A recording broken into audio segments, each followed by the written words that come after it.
This is the Samsung Galaxy A34, a successor to the A33 from last year, a device that is trying to bridge the gap between the A24 and the A54. It sits in the middle of those two smartphones, providing reasonable value and performance. It might even be the best option to buy if you're on a very tight budget but you still want to get a feel of a Samsung flagship product. Hey guys, First Take Up here, and in this video I'm going to be reviewing the Samsung Galaxy A34 and share my 1 month experience with you guys.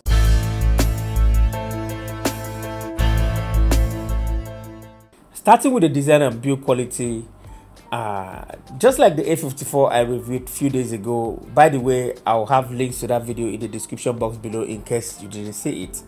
The A34 right here carries the same minimalist design seen in all recently launched Samsung Galaxy phones, which is actually a good thing. This approach makes it unique and also makes it feel special from anything else out there. I really love the design aesthetics. The rear of the device looks like glass, but it's actually plastic.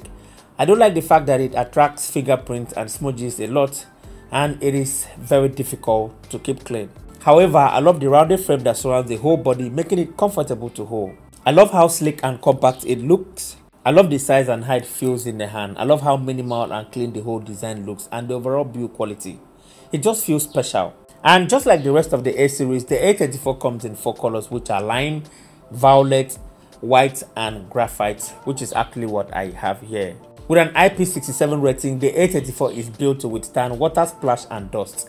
It can be submerged in water for up to 30 minutes and a depth of up to 1 meter, which is great. But don't go swimming with your smartphone. On top of the device, we have a single microphone and a SIM slot that can either take 2 SIM cards without a micro SD card or a single SIM with a micro SD card. On the right side of the device, we've got the power button and the volume rocker keys. Then at the bottom, we've got a speaker grill, a USB Type-C charging port, and a dual microphone. At the back of the device, we have a 3-camera setup. We have the 48 megapixels main camera, an 8 megapixels ultra-wide camera, and a 5 megapixels macro lens.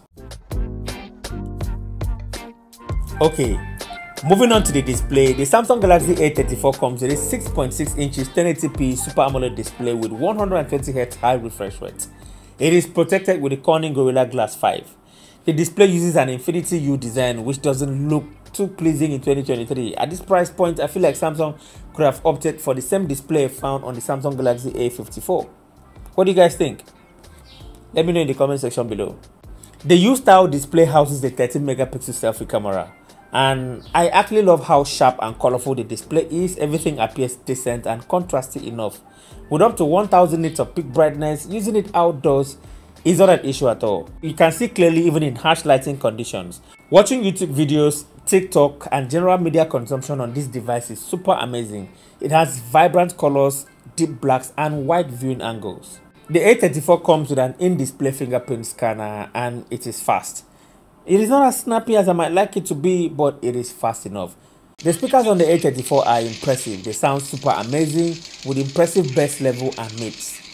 Since it is a stereo system, it has a balanced sound effect. It makes gaming and watching videos fun. Just take a listen.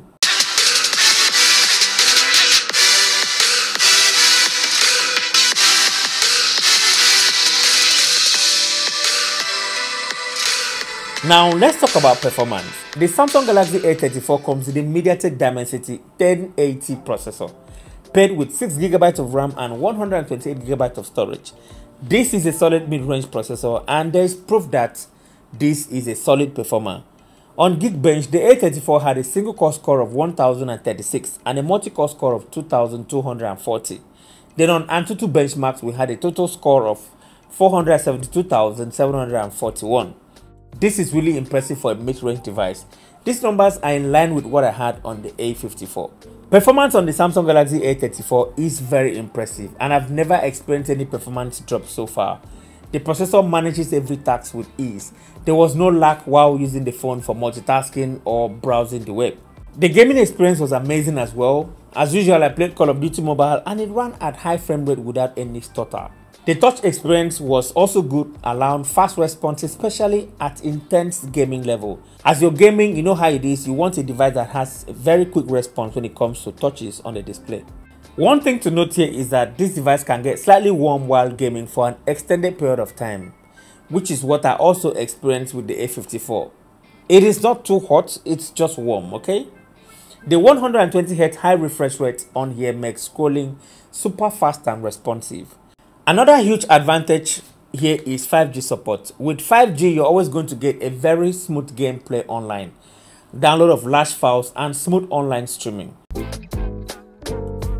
The Galaxy A34 is running on the latest One UI 5.1 on top of Android 13.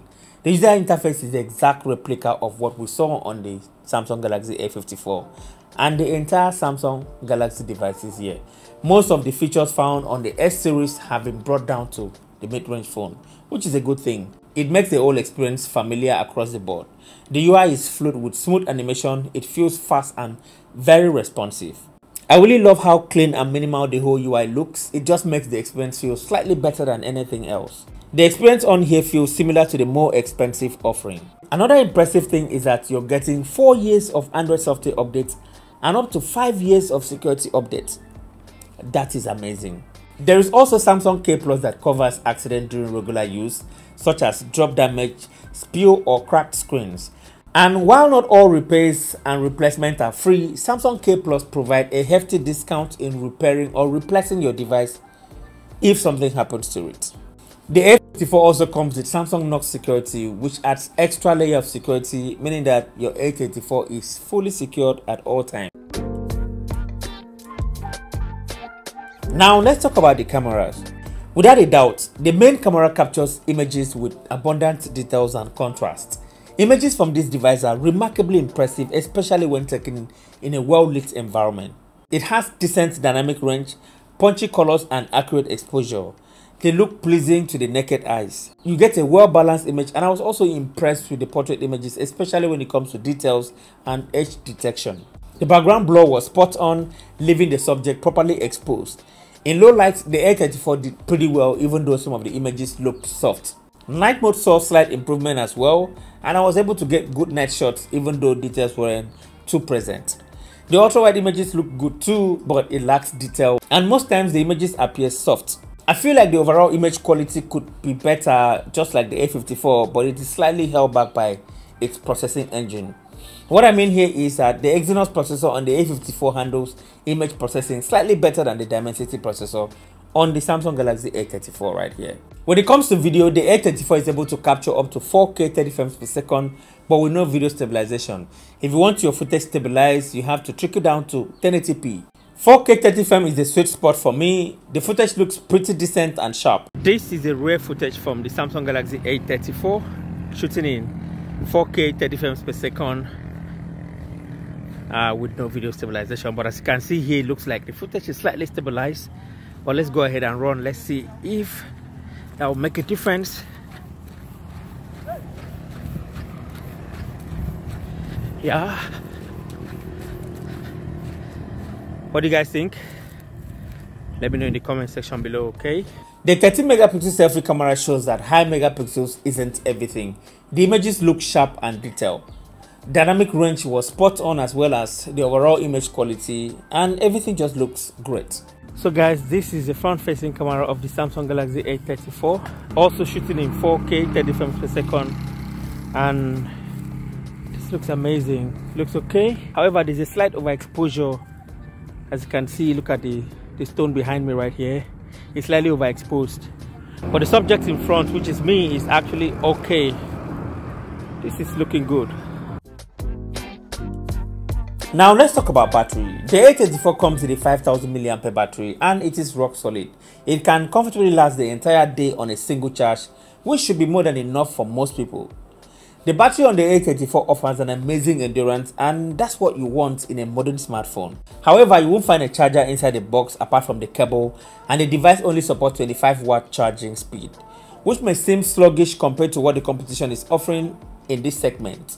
I tested it with a 33-watt fast charger, and it took around 1 hour and 45 minutes to charge from 0 to 100%. I would advise you to get an original Samsung charger or a certified Samsung charger if you want to get optimal charging speed. So, in conclusion, I'm really impressed with the performance, build quality, and overall experience of the Samsung Galaxy A34.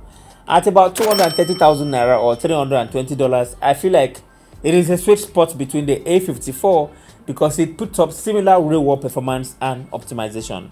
The cameras might not level up to the A54, but it is pretty damn close. Another interesting thing is that Samsung Nigeria has FlexPay that enables its customers to pay a monthly installment fee for their preferred Samsung devices for a period of 3 to 12 months, which is very impressive. So walk into any Samsung retail outlet or authorized stores and check it out. So that is it, guys, my in-depth review of the Samsung Galaxy A34. What do you guys think?